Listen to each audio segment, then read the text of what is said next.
So back in 2010, I decided to move back to Los Angeles. And I just started the Blender Girl website, but I didn't know anything about food blogging. And I certainly didn't know anything about running an online business. So I decided to attend my first conference. And that decision turned out to be life-changing for me on so many levels. Not only did I learn a ton of things that I still implement in my businesses today, but I met some dear friends and mentors that continue to guide me. So I met Amber Stott from episode 5 from Food Literacy Center and Andrew Wilder, who you'll meet in an upcoming episode. And I met Melissa Lanz, who I'm talking to today. So, Melissa was giving a presentation on subscriptions and memberships and how to leverage your content to create recurring revenue. And it was a fantastic presentation. But what was even more impressive was the Q&A session after the presentation, when I watched her interact with each and every person and within a matter of minutes, just help them cut to the core of what they needed to be doing in their business. She kept asking each person why. Why do you want to be doing that? How does that align with your mission and your values? Oh, okay. Well, if A doesn't get you to B, let's think about a different direction. And it just made so much sense to me. It was really a masterclass in mentorship and business coaching. So I just knew that I had to enter her world. And since then, she has become one of my most trusted business mentors. I don't make a decision without consulting with her, but she's also become a dear, dear friend. So her husband, Trent, is an amazing photographer and he has become my photographer. He takes all the pictures on the Blender Girl website in the Skinny 60 program, the Decadent. He takes all the beautiful food photos. Her 2 boys are beautiful. They've become like family to me. We've traveled together, just so many beautiful memories. And I wanted to take you inside how she makes decisions, not only in business, but in life, and how she seizes those it has to be me moments and really listens to her intuition and makes decisions that align with her mission and values. And I'm telling you, that woman, she can draw money out of a stone. She is so scrappy. So if you are a business owner, oh, this is the episode for you. So let's get the skinny from Melissa Lanz. Welcome to this episode of It Has to Be Me. I'm Tess Masters, and today I'm getting messy with one of my business mentors and dear friends, Melissa Lanz. She is an award-winning entrepreneur who built an 8-figure business from her kitchen table with a $2,500 investment. She's the founder and CEO of The Fresh 20, one of the best meal planning services in the world, the author of the Fresh 20 cookbook, an amazing chef, and a fantastic business coach. She has become one of the go-to resources in the digital space for people who want to create membership and subscription sites and use the skills that they already have. That's one of her huge superpowers. So we're going to dive in all about that today. So Melissa, thanks for joining me. Hello. So many questions. I just really want to dive in and really share with everybody, oh gosh, the great process that you take people through in order to really get clear about what they want to do and create a business from it so that they can have financial freedom and do whatever they want to do with their lives. So if you've got a dream out there and you're wondering how you can leverage it, Melissa is the person to talk to. So I want to start with what drives your choices, because I think that this is really central to not only how you make decisions that you're sure about, but how you really help others do it too. Yeah, I mean, I would say the number one thing that drives my choices is other people. But I think through that, it's really my value system of what is the most important thing to me in the end. Like, what do I want more than anything else? And I love connection. I love memory making. I love seeing smiles on other people's faces. I love taking care and really being the nurturer. I love and so all of those things. So it's really staying close to my value system, how I make choices. And I have been a person that has walked away from opportunities. I've walked away from money. I've walked away from a lot of things because I'm not driven purely by those things. I'm not purely driven by financial gain. So if it's not getting me to a place that of like comfort and love and connection in some way, shape, or form, I'm just not interested. So that's what drives me, just staying as close to my values as possible. drives me a lot. And I think it's, my mom died at a very young age. And I think that she taught me to like always stay true to your values and make choices and make decisions and take actions that are going to lead you closer to the feeling that you want to have, and not just the things that you want to have. So I'm Mm. very motivated by things, how things will make me feel in the long run. I had this conversation the other day with someone, and I said to them, I said, well, it kind of seems like you're eating the apple and giving up the pie, right? It's like you're so hungry that you can't wait long enough to get the results of the pie. So you're just going to eat the apple. And I said, you're just going to have apples all your life. And so what motivates me is fresh baked pie. And you do bake some fantastic I fresh baked do. pie. I love your tradition on Thanksgiving. Everybody comes to Melissa's house and bakes a pie, and everybody Yeah. shares their pie with everybody else. It's Yes. such a Yes. beautiful tradition. So, one of your big it has to be me moments was leaving the corporate world because it didn't align with your values, right? So Yeah. you graduated from college and you were working, in entertainment and on the agency side of helping people craft their messages, like for big companies like Nestle and other things like that. And it just wasn't working for you and your family. So it really is a great personal example of walking away from things that were giving you a lot of money, maybe prestige, power, whatever, for this thing that you wanted more, which was communion and family, Yeah, I right? mean, to be clear, like that was more my husband, like I came home from work one night and it was late. The kids were already in bed. They were like 3 or 4. So to be clear, it was my husband saying, we need to talk. And part of that talk was him telling me that he didn't like me very much anymore because I had just kind of changed into this like corporate, like hard edged, and he was tired of getting cut with all my hard edges, right? So he just said to me, he's like, this isn't what we signed up for. It's not what we envisioned when we were getting married. And so that was the moment that I realized that all of the little voices inside of me that had been going off, like when I was working and when I was doing things, like all of the little signals that were um, in my brain, and the intuition that I had around how I was living my life, when he just like kind of he just said it in one sentence, I don't like you anymore.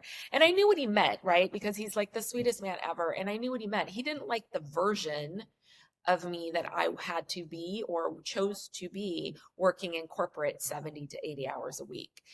And so that was a moment when I just said, you know what? I have a job, I have job security. I think my project, like I was leading my project, and um, I had probably had another 3 to 4 years of job security at a very high, multiple six-figure payment. And I just said, this isn't going to get me to where I want to go. Like if my ultimate value is to have a family, to raise my kids, to be present, to make memories, then where I currently am is not going to get me there. And so it doesn't matter how much it pays me. It doesn't matter how nice the title feels or what it says on the business card.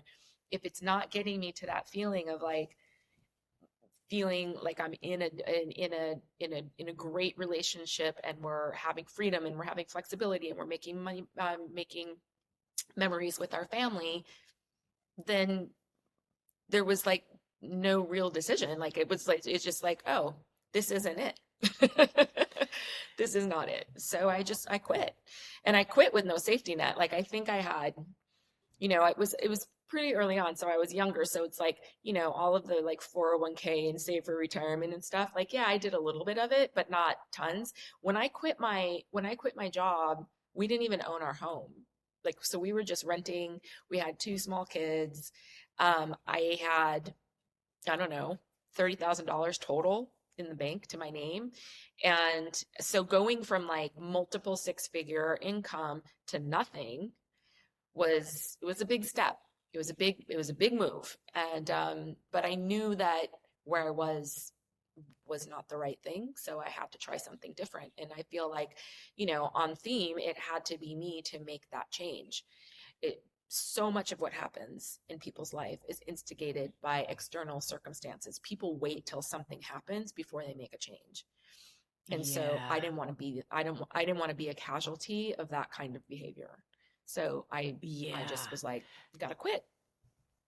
And so why the fresh 20? How did you decide? You knew you had to quit. How did you Yeah. decide what you were going to pour your energy and focus into? What was that next step Well, had to be made, has to be made? first I so I quit and I gave myself like 90 days. I was like, okay, let me think about this for 90 days. And I had all these business ideas. The first one was to go and have a bed and breakfast in the Caribbean. So I went there and like searched all around and looked at different properties with my girlfriend, and we left, and Trent was with the boys, and we went off and did our Caribbean adventure. The second one was to have the brownie equivalent of sprinkles. So I thought, I don't know that I like brownies more than I like cupcakes. So I went on a like literally 2 months of tasting brownies from all over the world, and like looking at everybody else's corporate structures on brownies and how I could do it and everything. And then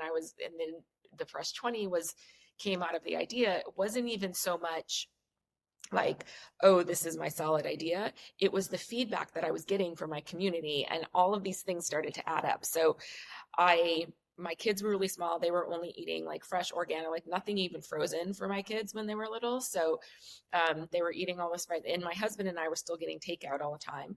So when I was doing taxes, I realized that I had spent the amount of a small car, like over $14,000 one year on takeout. And I was like, okay, Wow. that's got to stop. And then um, my friends that were in the corporate world that had kids, they were all coming to me and saying, what are you doing this week? Like, what are you cooking? Like, what are you doing? So I just started to listen to like the small breadcrumbs of intuition and information that were starting to form. And it just became really clear, like, just all of the things that I wanted to be close to my family. I wanted to do something for families. I wanted to use my internet knowledge. And I'm a trained chef, so I wanted to do something that was like, I love to be around food, right? So I just thought, like, all of those things, the Fresh 20 just kind of appeared based on listening, right? Just tapping in and listening. So I said goodbye to the brownie idea, and I said goodbye to my beautiful, like in my imagined bed and breakfast in the Caribbean. And I just went full into the Fresh 20 and making, dinner solutions for families like mine. Because I thought to myself, if these like smart working corporate women are having problems, like they're, and, still going through takeout, like drive through a few nights a week to feed their family, I was like, I just can't let that happen. Like, it's just not the way to raise a family and make memories around a dinner table. Yeah, and so tell everybody just what the fresh 20 is. It's a fresh 20 fresh ingredients per week, and you build the 5 dinners Yeah. around them. Yeah. So the Fresh 20 is 20 fresh ingredients a week to make 5 weeknight dinners.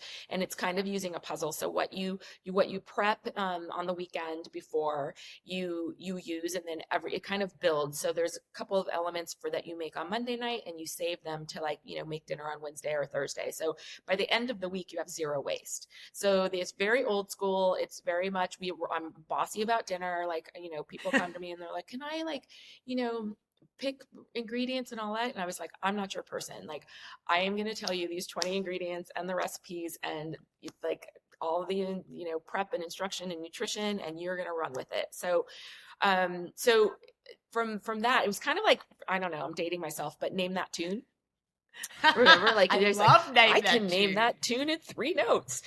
So I kind of played around with it, and 20 ingredients was like kind of that number that I was like, oh, I can do 3 proteins and 7 or 8 vegetables and a couple of grains, and I can make like all of these different things with just and the intention was for the people to be able to buy less ingredients, but better ingredients, so that they could buy organic, and to get rid of like the 80 item shopping cart that was all going to go to waste anyway, right? So it was really like a play to help families and like also be sustainable and less wasteful with our food, right?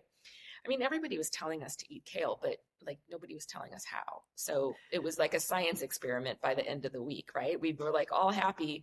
We all thought we were doing something, going to the farmer's market and buying fennel and kale and all of these things that like Jamie Oliver was telling us to do during his food revolution. But at the end of the day, you need like actual instruction and direction, and you need guidance on what to do with all of those food items. So that's what I tried to solve.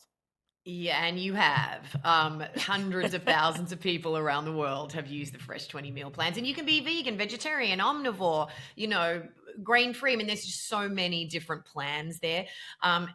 Just an amazing recipes as well. So when you just decided, okay, this is the thing, this, I'm going to provide the solution for this. You were listening to your intuition. I talked in the beginning about how you started it at your kitchen table with a wing and a prayer and a vision and $2,500.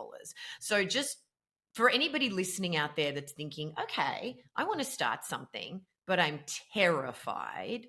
Talk us through your process of how you talked to yourself every day to stay on track and just keep believing that you could do it and you were going to do it and you were doing it and you were going to keep doing it. I think for a long time, I think I just had the benefit of saying like, oh, why not me? Like, why couldn't I? Like, I Mm. don't think I ever had that. Early on in life for like, let's say my first 45 years, I never thought to myself, oh, like, I could never do that. Like, I'm still holding out faith that someday I'm going to be on the Oscar podium winning an Oscar for something. I have no idea what. It could be like music, or I don't even know. Like, I don't even play an instrument, but I still, in my mind, I'm like, it could be me. Like, why not me? Right. So I've always had that ability to believe in the possibility of something. And so I think, just tapping into confidence, tapping into self-reliance is really important when you want to do something, because nobody should ever tell you that you cannot do something. Like, I don't believe in that. I do not subscribe to that. I don't think like, yes, you can get guidance, yes, you can get, coaching, yes, you can get information and see what's been done before you, but you should never give something up because um, you don't have enough confidence, because you can do great things. You just have to take small steps, and you have to educate yourself, and you have to just like keep moving a little bit forward. So, I mean, I'll tell you, I've just never been that person. I walked into a job interview once and I knew nothing about the job. But the night before, I studied all the language, everything that I would need to get through the job interview, because I thought to myself, if I can just stay one step ahead of the rest of the team and what they need to do and be a leader and be able to tell everybody, okay, like, and plan it out, I said, we'll be good. It didn't really matter to me what the industry was. It was like, if I can just keep moving forward. So for the first year of this job that I went in and had no idea how to do this job, for the first year, I went home every single night and studied and made sure that the next day I was one step ahead of everybody else and that I knew what had to be done that day. So Mm. that's just like, I don't know what skill set that is, but that is just how I've always functioned. So when I started the Fresh 20 at my kitchen table, I was like, just one thing a day, just like, okay, if I didn't know how to do it, I like found out how to do it, or I asked somebody how to do it. And I ran the company for the first year totally alone, no customer service, no tech, no nutritionist, no chef. I did everything. And it was just step by step, like, oh, okay, like this has to get done and this has to get done. So I think I'm a planner by nature, right? And I think if you have something inside you and you're like, it has to be me, I think that everything can track back to just having a plan to get started. Mm. So let's talk about how you help people create a plan to get started or to Yeah. keep going. You've got a really methodical process, and I just think it is so incredible. And it starts with permission, right?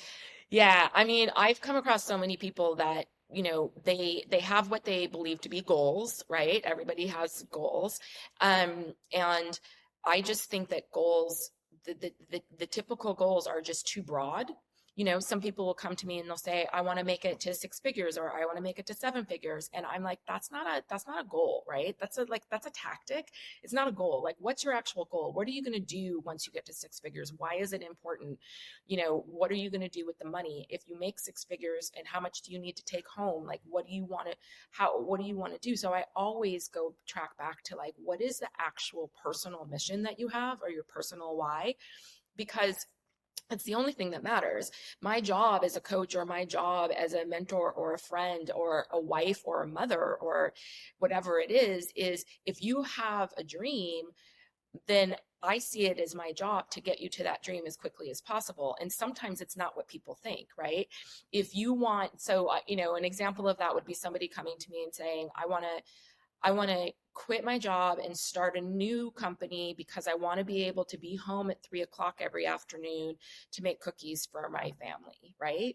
So if that's really what your mission is, it's not starting a new company. I can get you to that mission way easier than starting a new company. So it's always good to actually know what you want, because if you don't, then you can't make good decisions. You can't track back and say, go back to that space and say, this is what I value.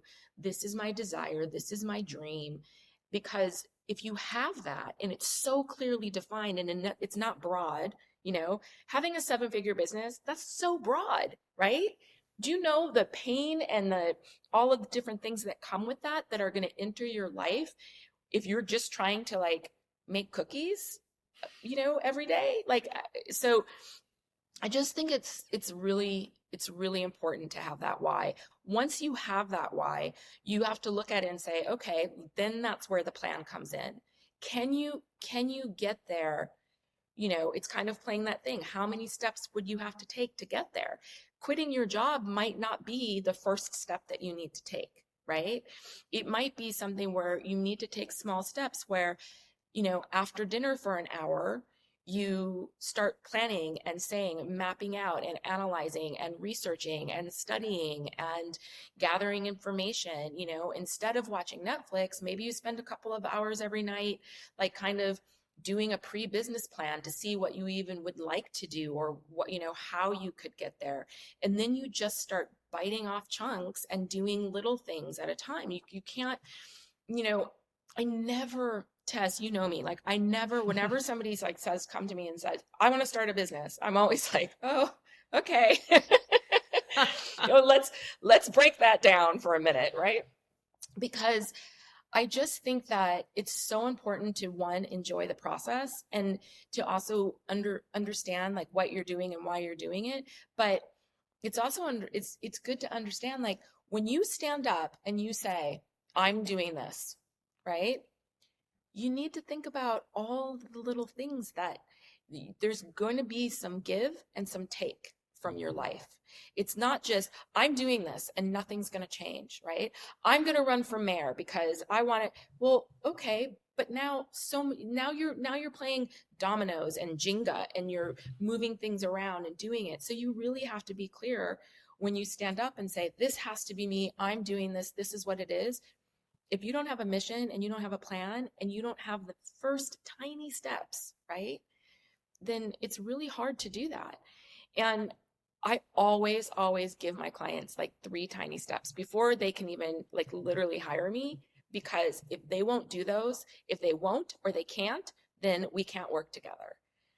Because it's, you got to be willing to, like, do the little things, the little nitty gritty things, to get you ready as a launch pad to go to the next level.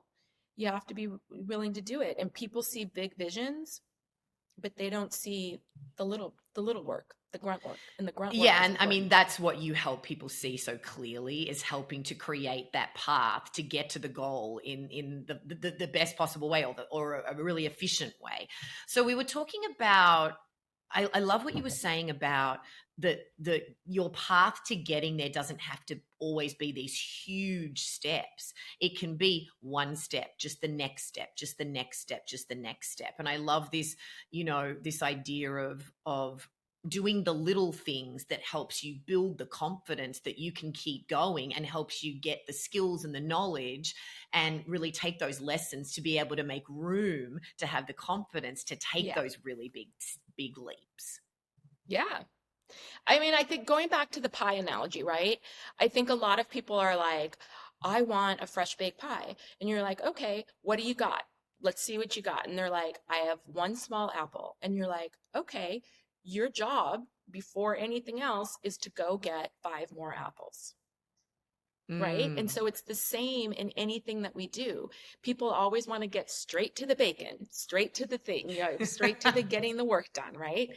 But it's like, no, you got to gather your apples first. And so those apples could be education. Those apples could be a team, like people to help you. That could be mentors. It could be a small investment that you need to save up for before you even start your business.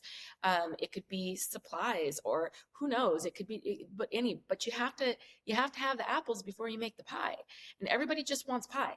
And and so Well, we do. so the thing is that those small steps and that planning are, okay, I need 6 apples to make pie. I only have one. Let me get my next one, right? And then you're getting closer, and that builds momentum. And then the thing about that too is, like, when you start to see 2 and 3 apples sitting on the table and you know you need 6 to make the pie, you're less likely to eat that apple. Because what happens is most people say they want pie and they just start eating their apples because they're hungry, because they want it so bad. And they're like, it's okay, I'm just going to eat the apple and I'm going to pretend like it's pie because it'll be fine. No, it won't. I don't know why this analogy is with me today, but it's just. Oh, I love it. No. Let's keep going with it because I love me some pie. Yeah, you make the best pie. I love that. I do. That tradition you have on Thanksgiving where everybody comes and makes a pie and shares it with everybody else. It's really great. No, but I love what you're saying about having patience and tenacity and focus and putting in the work and actually relishing and enjoying the process of all the steps that it takes while you're staying focused on that vision of the bigger picture, actually relishing all the small little jigsaw pieces that have to go together in order to make that vision come to fruition. It's so true. And patience is so important. And I think, I think confidence is so important whenever you're ready to take a stand and whenever you're ready to do something new. I think confidence is one of the things that has driven me throughout my life, and for good and for bad, right? So your super, like, what you're talking about, your superpower is also your Achilles heel. So, but I think confidence is really important. There's 2 ways that you can get it. You can go 60 miles an hour towards the wall and bam into it and recover and figure out how to do it better next time. Or you can sit back and you can watch and you can learn and you can read other people and you can gather your thoughts and you can gather your supplies, and then you can take a firm step forward. So, both ways work. It's just which way feels more comfortable to you, right? And I've tried it both ways in my life, but I think that confidence is one of those things that you need to take that next step. And patience is the thing that is, it's kind of a partner, right? Because confidence without patience, I can tell you, starts some really bad, very expensive mistakes in business and in life. So right, yeah. I, we've all done that. We've all done that. yes. Where And we're especially making especially relationships, right? Confidence without patience in relationships is a disaster. Like, so, but it's in everything in life, relationships, business, work, like, even art. Confidence without patience in art doesn't yield good results. So, so I think it's both of them together. yeah, I love this. So you are very much someone who really listens to your intuition and really taps into that and really trusts your gut. And you also make data-driven decisions, in business and in life. So you are definitely someone that presents as someone that's so sure about what you want to do, but we know that you're not all the time, just like all the rest of us, right? So Mm-hmm. when you don't know what to do and you're confused or terrified and you're really going down that rabbit warren of self-doubt and your confidence, you're finding it hard to tap into that confidence that you have regularly. Mm-hmm. What does a conversation with Melissa look like? I think the number one thing I do is get silent because I think Mm, that silence is where I get a lot of my intuition information. And I'm addicted to input. I'm addicted to education and learning and um, stimulus and all of those things. And I don't think that they serve me all the time. And I think that when I get silent, that is when I go through all of the things in my mind that are happening, and then the silence comes, and that's when I can really go, oh, okay, okay, got it. I can really tap into what my body is trying to tell me because your body leaves messages all the time. And this is, all of the work that you've done in nutrition and wellness, like, like your body's constantly giving you signals, right? When you get mm. silent, you can listen to your body, you can listen to your mind, you can have the connection. So silence is very important um, for me to get to where I need to go, especially if I'm confused. Because if you're confused and you just keep looking outwardly, like, scrolling the internet, looking, Google, Instagram, talking to other people and getting all of their feedback, it's only more confusing.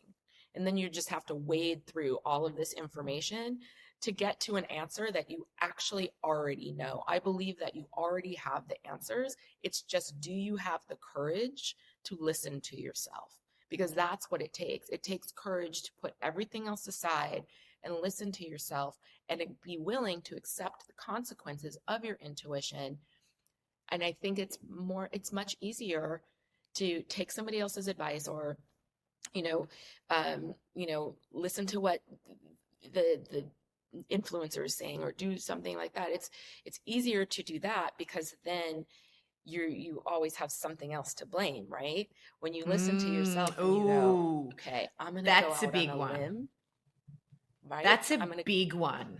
It's So a I it want to, is. yeah, I want to unpack that in just a minute because personal responsibility is absolutely something that you live by. And I absolutely think that it is so key to making decisions that we feel sure about. I just want to ask you what some of your tools are, though. Like when you're getting silent, what are some of the tools that you use to really tap into that belief, that trust in your intuition? Do you meditate? Do you dance? Do you Yeah. listen? What do you do? So I do meditate. I think that meditation is really such a key. Breath work is a key. Like I get silent by like bringing my whole entire like my body down into a state of calm through breath. So breathing is really, really important. Um, like slow movement, like yoga is really important. That helps me get silent. Um, Walking helps me get silent. And then just having rituals. Like I get up in the morning, I light my fireplace, I light a candle, I get a journal next to me with a pen in case I have anything that I want to write down. I'll listen to a meditation and then I will literally just sit in silence for a little bit and just looking for answers, like trying to like remove all of the junk that is there from life and the society that we live in, get past the junk, get past my fears, get past all of the things that I tell myself, the doubts that come in, get past all that stuff and then just look for answers. So yeah, I mean, I think ritual is really important. Getting up early before anybody else has been so good for me, especially as I was raising kids as a mom. Like once 7 o'clock came, like my life belonged to somebody else, right? Either my kids or my husband or my employees and my team. So anything before 7 o'clock was my magic time because it was time that I Mm, could have for me. So I think building in that ritual, whether it's in the morning or at your lunchtime or before you go to bed, like having that sacred solo time, I think mm. is one of the things that has really helped me out of some very bad, emotions, depressions, like whatever you want to, call it. I think that Mm. it's it's really important. Also, a new thing that I'm trying is shaking. So Mm. so you know how animals, like when I have a little dog, a little pug, Kingston. When he like bumps into something or has an encounter with a dog on the street or whatever, he shakes, to get rid of it. And then, Yeah. and so I've literally been starting to shake a little bit, especially when I come in from outside and into my house, like crossing that threshold. I just give my arms a little shake as I'm coming through the door to leave everything that was outside and come into my sacred space. So shaking, like, Mm. doing that shake and shaking out your legs or whatever, it takes like 10 seconds, but it has been helping me to regulate so that I can drop into, once I get inside my space, that I Yeah. have kind of changed stasis, right? And I think that's important when you're looking for answers and you want to be doing something. You have to be willing to change states. And part of Mm. changing states is letting go of everything that's around you, because there's so much input and sometimes it can be negative. And one thing I want to say about, standing up for yourself, taking personal responsibility, taking on a new goal, doing something new, is that there's, sometimes we're surrounded by negative forces, and it could be your partner might not believe in you, your friends might think you're crazy, your parents might not want you to do it. And I think it's really important to be able to take a minute and recognize what is constructive about what they're trying to tell you and what is just negative input that you need to put aside to keep moving forward. And a lot of people get stuck for many, many, many years because they don't want to disappoint anyone. They don't Mm. want to hurt anyone. They don't want to. And I think that that's really hard when and you have that fire burning in you, and you want to do something. You kind of have to be a little bit protective of it, and you to take in everybody's opinions and negative information. It's hard, because we're humans. We want to be loved, we want to be adored, and sometimes you have to be brave and say, you know what, everybody else might not like it, but I think it's the right thing to do. Oh, yes. That takes so much courage, but it feels so good. So, I love this idea of, letting go of what does not have to be me in order to make room for the thing that I absolutely know has to be me.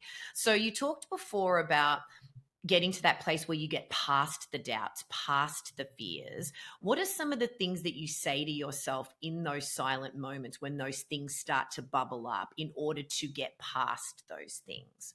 Are there things that things that you can give us that we might be able to take, to get I'm a past worst case scenario kind doubts of and the fears? person. Ooh, yeah. So when I'm thinking about something and I'm like, okay, like, and I'll give Fresh 20 as an example. I mean, there was a lot of people when I came up with the idea and everything. Some people were like, oh my God, that's great. And other people were like, recipes are on the internet for free. Like, that's not a business, right? Mm. And so they're like, well, you can blog about it, but nobody's going to pay you for it. And I'm like, okay, well, 8 figures later, thanks for the information. So, um, so, Ah. but that it was that thing of like, what if I don't do this? What am I going to do? And I think that one of the things that fuels me is there's nothing worse than having something inside of you that's like a coulda, shoulda, woulda, and like Oh. feeling the pain of like not moving forward with something that you want. And I think that pain is worse than actual failure, right? So that the pain of staying still, of not moving forward, of not going for it, for me at least, is worse than failure. So the other part of that is so one, I say, I don't want to live with that, the pain of not knowing if I could have Mm. been successful at this. The other thing is, I also, I kind of say, what's the worst that could possibly happen? So with the Fresh 20, the worst that could possibly happen is I lose my $2,500. I have to go back and get a job. I lose, it was like I could have lost, 6 months of my life and, $2,500 and had to go back and get another job, right? What the worst thing that could happen is I would have to eat a little humble pie and say, oh, that didn't work. And so when I actually start to map it out, like, am I going to lose my house? Am I going to lose my relationship? Is it putting anybody that I love in danger, in actual danger, right? Not like just hurting their feelings, but in danger, right? Is it detrimental to me? Is it what? And when you walk through all of those things and you go, no, it's not. Like, the worst that I could lose is possibly some financial investment and a little face. And to me, it's not worth not doing it just for those things. So every you business weigh that up. I've had, I've been You weigh what's up the worst? what the worst is against what the feeling is. Going back to what you were saying in the beginning, how you are very much motivated by what it's going to feel like for you. Yes. So Yes. that feeling of regret, that feeling of, I gave it a go, and sort of putting them next to each other is, that's a great strategy. I tell, we were just doing, my son's going to, I have one in college, he's a freshman, and then the other one is going to college next year, and he was doing his applications, and he had a counselor that was kind of like, oh, I don't know, like that school's a reach for you, whatever. And I just, like, in front of her in the counseling meeting, I was like, oh, that's like a red rag to a bull for you. Oh yeah, I was like, don't poke the bull. I was like, absolutely not. We will not be eliminating any schools off of the list. If he wants to go, you try. The worst that can happen is they say no, but there's absolutely no regrets. Like, we are going to apply to everything. Like, if you want to go to Yale and nobody is going to tell you that you shouldn't apply because you're going to get rejected, because miracles happen every day. And, and they might, I said, you never, ever, ever let somebody tell you not to go for it.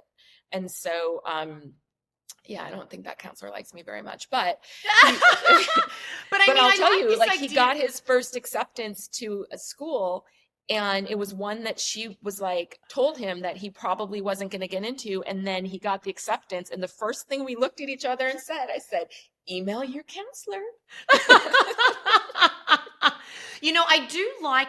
I really love what you're saying about not listening to somebody else's no.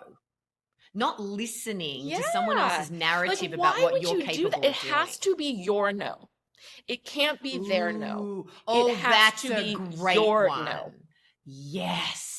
I love that. I'm stealing that. It has to be your no based on how you feel and what you want, not basing your decisions on other people's no's. So give us some tools about that. Like when you hear no's from other people, I mean, I've been there in the room. I know what you do. But what do you hear when you hear no, when someone gives you a no, or you can't do that, or you shouldn't do that, or why would you do that?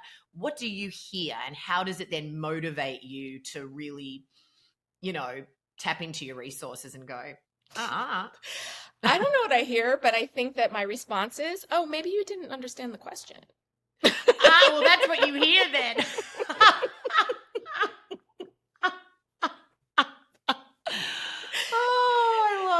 So for me, it's like, how do I reframe this so that I can, turn this into a yes for somebody? So, that can be a little crazy sometimes, but, or you just remove yourself from your relationship with that person, right? Well, that's pretty drastic, is a no. But I mean, I guess it depends on what we're talking about. If we're talking about, if it's not a core relationship, is what I mean. You know what I mean? Yeah, if it's like, okay, maybe your idea and my idea don't belong in the same glass right now. That's what I mean. Yeah, I think that listen, we are predisposed to negativity as human beings, so we'll run towards it, right? So if somebody's giving you negative feedback, your first reaction is to believe it because you already, have a little bit of like, oh, like confidence. Like you're already like, can I do this? And then someone comes along and says, no, you can't. And then you're like, oh, okay. So it's like a little bit of a step back. But I think whenever that step back happens, the thing that you have to tell yourself is, wait a minute, do I have the skills, the resources, the intelligence, the desire, the motivation to actually to even test or try or give this a beta run or even take the next step of the next level of finding out if I like to do it? Like, do I have that? And then if that is the case, then I'm like it's a chest puff. It's like, oh, so you go back a little bit and then you're like, wait a minute, no, I got this. I'm gonna take the next step, right? And if you just do that with every step, if you just keep going, wait, like I hear what they're saying, but you know, no good like result comes from complacency and content and knowing like, do you think that like all these people that run these companies and have been great innovators in our world, do you think that like that it was just clear path, blue sky, nothing in their way to make that happen? Like you can't innovate and create and do things if you're just always going to accept no. So you have to keep checking in with yourself. You have to keep checking in and going, wait a minute, is tracking back to your highest value, right? Because that's always the first question. Is this getting me in alignment with my highest value, right? So that's always tracking back. So if somebody tells me no, I typically track back to, wait a minute, maybe their value is not the same as mine. And Mm. so let me recheck in with mine and then let me go through my list of all of the things. And then I just move forward. And a lot of times I just move past them. I'm like, oh, okay, thank you. Oh, yes, I've seen you do that many times. I mean, So I have. It's like I just you gotta if you want to invoke change, if you want to have impact in this life, you got to be the little engine that could. mm, You can't stop for every single little pebble on the track. And I think it's really important. You've got to it's amazing to me that people believe in a dream more than they believe in themselves. ooh, yeah, yeah. And so I just like I feel like it's my one of my purposes is to give people permission to believe in themselves, permission to go past where they've been. I mean, a lot of people get stuck, Tess, when they really have a drive inside of them, they get stuck because nobody around them has gone further than they're getting ready to go.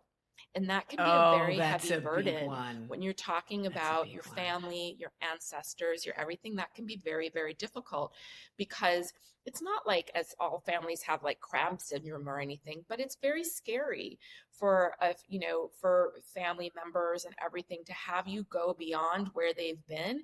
It's scary. They don't know what's going to happen. Like, are you going to leave them behind? Are they going to feel like they didn't do what they needed to in their life? There's a lot of dynamic happening with your friends, your Mm. family, your community. And that's why it should always be your no and it should always be your yes.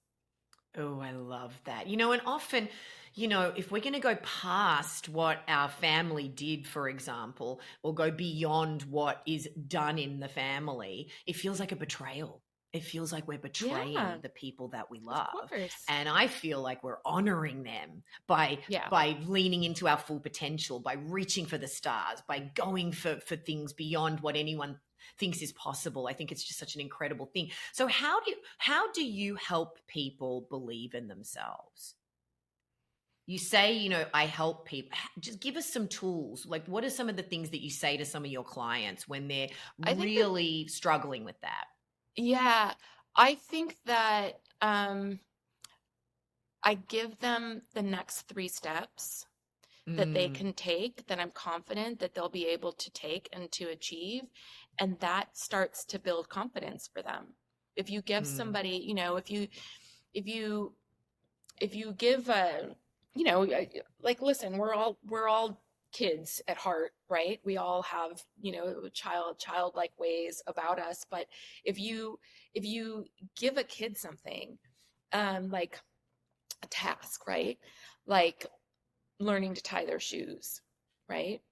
So yeah, it's frustrating at first, but if you like say, okay, like this is how, and we're going to break it down. And so like break it down like step by step, like how we're going to get through this, right? So uh, and then you see the look on their face when they actually do it for the first time and they come to Mm. you and they're like presenting it and it's like this mangled tied, but it's tied. Do you know what I mean? And you just feed into that confidence and then it just goes from there. And I don't think it's any different with adults. I think it's really important to constantly be giving someone, okay, let's do an audit. Like the first thing I always do in pretty much like every aspect of my life, I'm constantly doing audits. Like, where are we at? I do it in my marriage. God bless him. I've been married to him for 22 years. Um, but we do an audit. Like we sit down at some point during the year and we figure out, okay, what's working, what's not, what, what could we do better? Like, where are the hurts? Where are the joys? Where are the things like, and so when I'm working with someone and I see the potential and I see them, and because I feel like I have this thing that it's like they tell me what they want and what their dream is. And it literally is like a mathematical equation of how they can get there. Right. Oh, And you're so when I so good at that. know what the path is, and I can say, here are your next two steps, it's not as scary for them to take those next two steps. It's like they can Mm. take them and they can go, oh my God, okay, I got it. I got that one done. And then they can do the next one and say, oh, I got that done. And then we just keep building on and from there. And an example of that in a business sense would be um, helping like somebody that comes and says, I want to launch this subscription, but I don't have an email list, right? And Mm. so an example of that is I would say, okay, then our first step is to get like your first 100 people on your email list. Then it would be your first 1,000, and then it would be your first 3,000. I typically tell people like if they want to launch something, they have to have 3,000 people on our list. And so that is the thing. It's like, don't look and say that person has 100,000 people and I have 50, right? Just say, oh, okay, then let's figure out how we're going to do that. And let's figure out how to do it with what you already have so that you don't have to spend any money on doing it, right? Let's figure out how to get you your first 1,000 people. And when you just lay it out for them and say, do this, this, this, and this, and they're like, oh, I can do that. And it's like, great, go do it. And they go do it. And a month later or 2 months later, they come back and they're like, I have 1,000 people on my list. And I was like, awesome, like, let's go, you know, Yeah, because you are scrappy. That's one of the things I love about I'm you. You so are scrappy. I scrappy. just It's like, don't. let's work with what you've got and Yes. we're going to make gold out of this, right? So, I mean, Yes. yeah, you can, And I think that the other thing that I see is a lot of people don't see what they have, and I think that one of my superpowers ooh, is seeing what everybody else has, right? Like oh, yeah. I can meet someone and I can look at them and I can like literally be like, oh, okay, like this is your superpower, this is your high point, this is what you do really well, this is where you can get traction, this is like, and they don't see it, right? And a lot of it comes from their story, like, and people don't understand sometimes that vulnerability is a superpower and Oh, they're afraid yes. or ashamed to say what their story was. But I can tell you, like, I didn't make 8 figures with selling recipes and meal plans online without vulnerability. Like it would absolutely happen.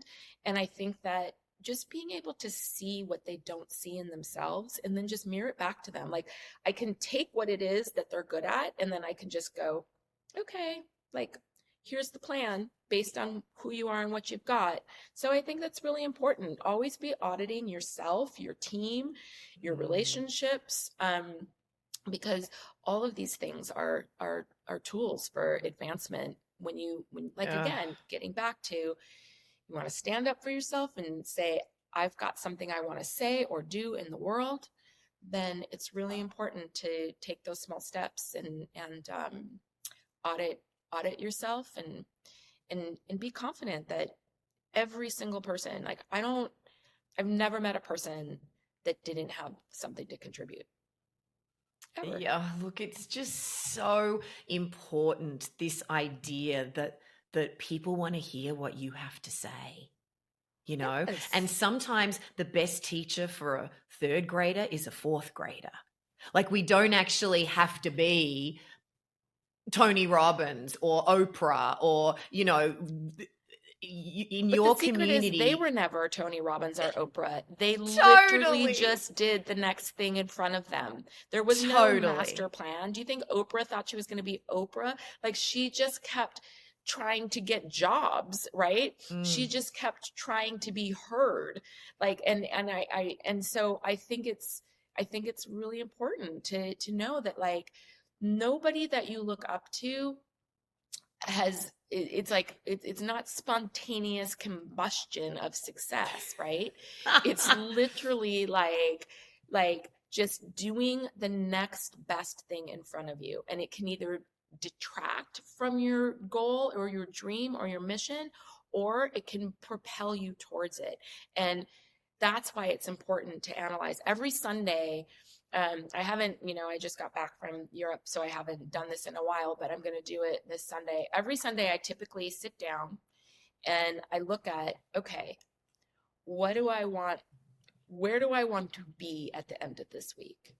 And that's mm, emotionally, physically, spiritually, mentally, in business, with my relationships. Where do I want to be at the end of this week? What do I need to do in the next 7 days to get me closer to that? And I think that that's a really important, important skill set to have, to constantly be reevaluating, auditing, planning. And you know me, like I'm scrappy and I'm very like, I don't, I could have a plan. It doesn't mean I'm going to follow it. Like, you know what I mean? Like I'm, I'm super like moody in that respect of like, but I do always say, okay, what do I want at the end of this week? And it could just be simple. Like mm, I want to have, I wanted to have eaten really well. I wanted to have worked out a couple of times. I want to have, these 3 emails written or whatever it is, right? But constantly checking back in with yourself and mapping out, um, what your next wins could be. So it's mm. like, it's so important to get to where we want to Yeah. go. I love the audits. I love the check-ins. I love the listening. It has to be your yes and it has to be your no, and getting really clear about that. So I always close every episode with asking what you would say to someone who feels stuck and has a dream and doesn't feel like they can do it. I mean, we've really been talking about this the entire episode, but let's just end with your little nugget again about what you would say to someone if they were coming to the subscription lab right now, coming to Melissa Lanz, asking you, what to do to actually take action on that thing they're dreaming about. What would you say? I would say take a nap. That would be the first thing. I would say I love rest up naps. because it's going to be a lot of work. So I would say take a nap, get your rest, start gathering your apples, and like honestly, like rest, reposed, plan, gather. That's what I would tell somebody that was stuck. And if they were stuck because of a kind of a mental block or something like that, I would say get silent, start writing, get get whatever is inside of you that's keeping you blocked. You've got to process it out. You've got to you have to process it out. And so whatever that looks like, that's the path forward, right? And it's tough. I go, I mean, I've been so stuck in the last couple of years about like what my next act is, what I'm going to do next. And it's tough, right? It's a tough place to be in because it's like it's a double-edged possibility is a double-edged sword, right? I can do anything that I want, but what is that thing, right? So I think it's important. So take a nap, gather apples, get quiet, audit yourself, check in, journal, read, learn. One of my best tools is Insight Timer. Like I, I live Mm. every day with Insight Timer because there's so many like classes and courses and everything on there for every single thing that could get in your way. Procrastination, stress, trauma, like every single thing, right? And I just think that I think it's better than therapy. I wish I owned stock in it, but I don't. But it's a great tool.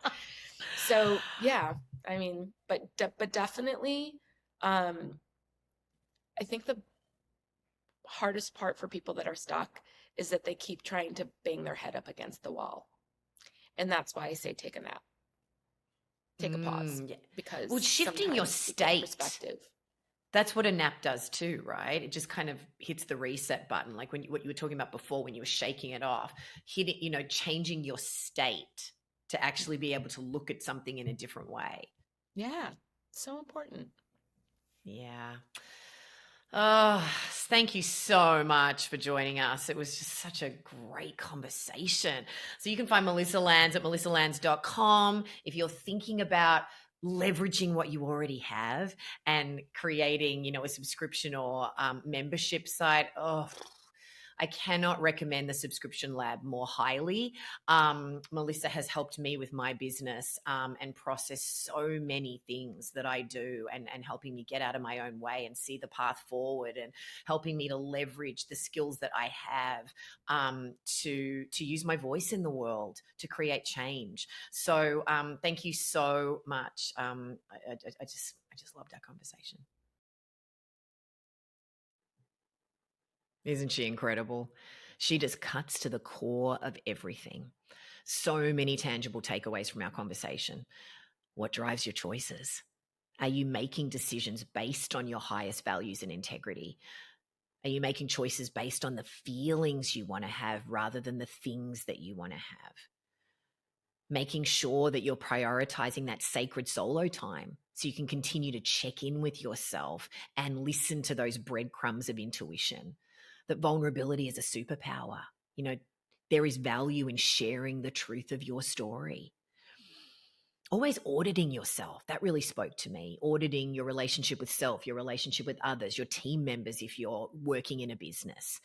And whatever that block is, you got to work it out. You got to process it, right? So whenever you're confused, looking within and trusting that you have the answer. When she talked about having the courage to listen to yourself and taking responsibility for the consequences of your intuition, really inviting that personal responsibility part of this journey, that really spoke to me, and not letting anybody else tell you that you can't do something, that it has to be your yes and your no. And the pain of not knowing if it could have been you, if you had what it took, is way more torturous than the pain of so-called failure. And that when you want to make a change, the value of just changing your physical state, moving and shaking around, right? When she talked about how so much change is instigated by other people and outside influences, and that we wait to make a change and getting permission from others, that really spoke to me. When her philosophy of why not me? And the fact that she always dwells in possibility and tapping into your ability to believe in all the possibilities for your life. Tapping into that self-confidence. If there's something you want to say, just take the next step. When you don't know what to do, the plan to get started simply begins with giving yourself permission.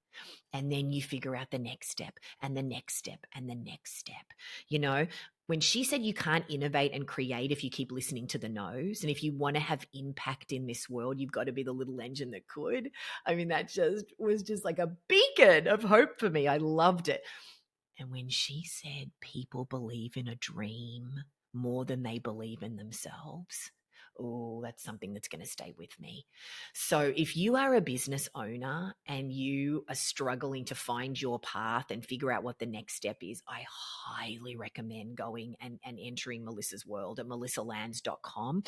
You can join one of her online programs or online events. Oh, just go and get the gold from her. your life won't be the same. Truly, she is incredible. So you can learn more at melissalanz.com. So please let me know what your takeaways were from this episode. Leave a review on Apple Podcast or Spotify. I can't wait to hear what's resonating with you. I want to hear about your It Has to Be Me story. So head on over to ithastobeme.com/stories to share it in our free community. You can also join the conversations we're having about this episode and others. I'm Tess Masters. Join me next week and we'll dive inside another great story to help us go from dreaming to doing.